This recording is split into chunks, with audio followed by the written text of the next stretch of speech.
உலகை எழுப்பும் ஞாயிறு அங்கே குடியிருப்பான். அவன் ஆனை முகத்தனின் அடியவர் மனத்தில் ஒளியாய் வந்து கொலுவிருப்பான்.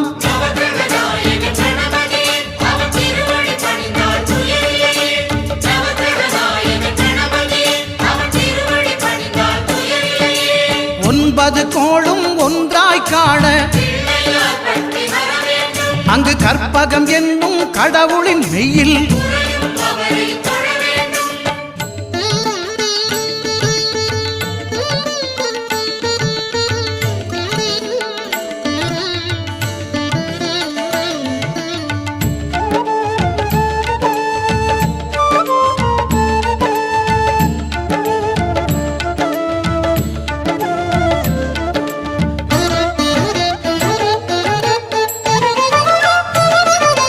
திங்கள் பகவான் திருமுகம் காண